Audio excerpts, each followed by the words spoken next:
Hey everyone, and welcome to another Konoha Reviews. The quarantine continues of course throughout the world, which means we still have to find some older games to keep ourselves busy. Please let me also know if there's an older game you recommend me to review, since now is the time for me to look back on some classics. For today, I wanted to take a look at the great time consumer known as ARK Survival Evolved. Back when this game got first released, there was a lot of hype behind it. Part of it were the graphics that caused this, as the Unreal Engine 4 was used to great effect to make a beautiful and magical tropical island come to life, fully inhabited by gorgeous dinosaurs. To some, for the time, it was the prettiest game they'd ever seen, but unfortunately, the game was very poorly optimized, making it run like crap on most PCs, and the optimization also resulted in the game being well over 200 gigabytes with all the DLC included.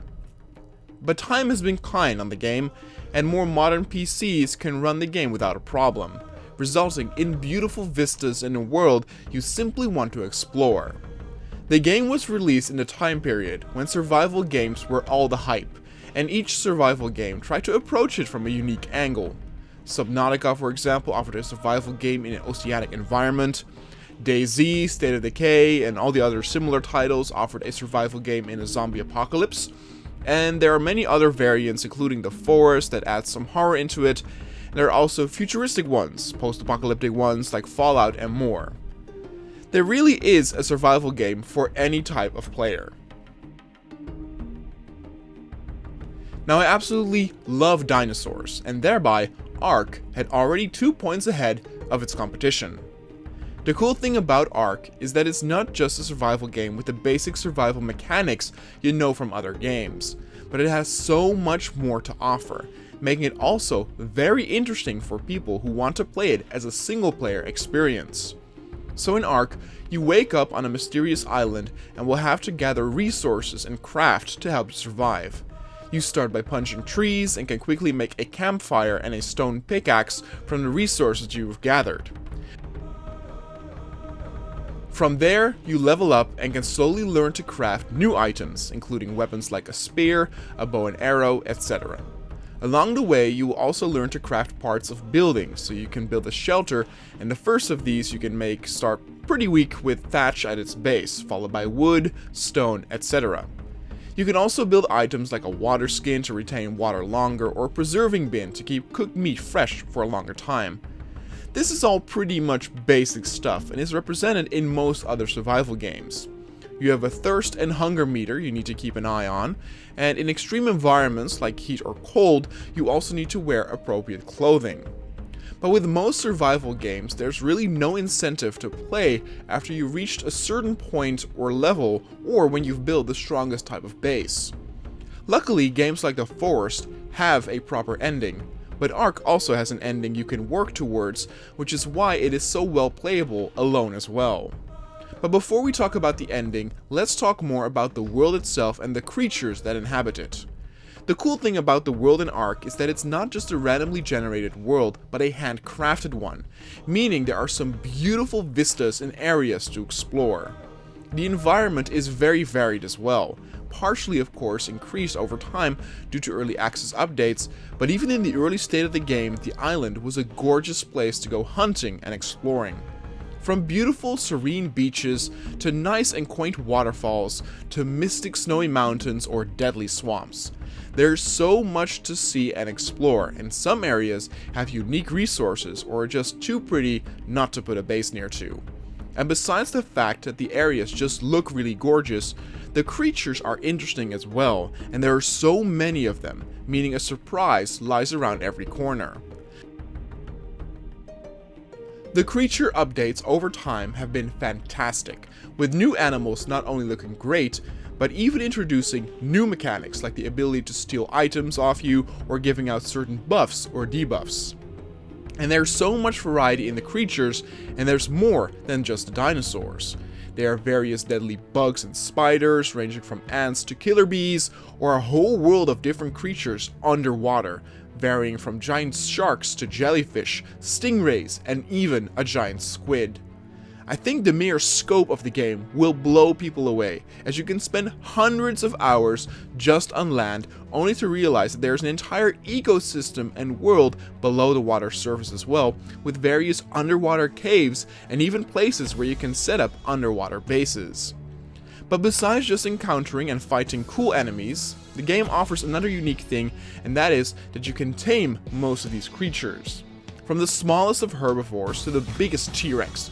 You can knock them out if you use specific weapons to paralyze them, and then you can force feed them food they like in order to tame them so that they can become yours.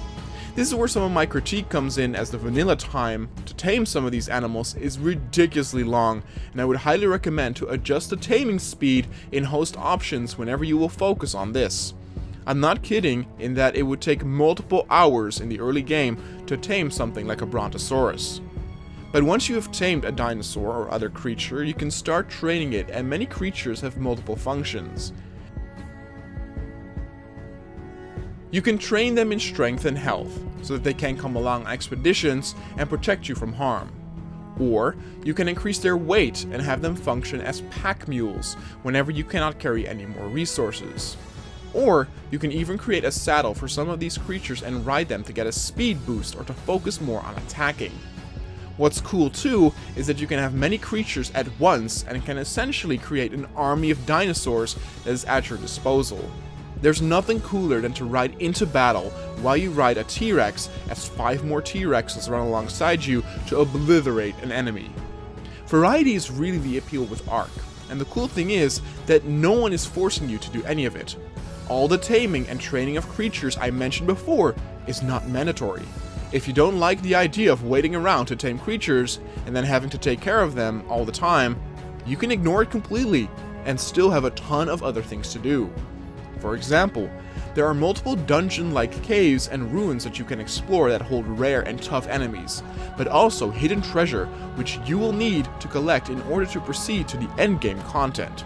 For you see, in order to summon the end boss, of which by now there are multiple ones, you will have to collect a large pile of supplies and rare items that are dropped by high-level and dangerous enemies and dinosaurs.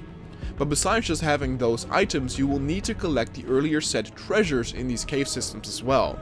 It makes the game feel a bit more like an MMO game, and it can indeed be considered a bit grindy, but still it is cool that you can really work your way towards an ending, creating a sense of purpose. It's also cool that by the time you get towards endgame, you will have progressed so much that by now you'll be wielding pistols and machine guns, and the prehistoric feeling has changed into a more futuristic one.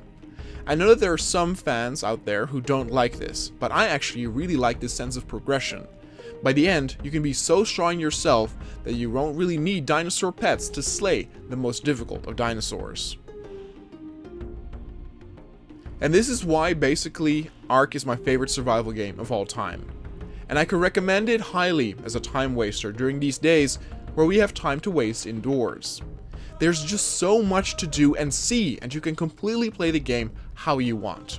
If you just want to ignore all the combat and exploration, but want to focus on creating your ultimate castle or town, you can do that in this game.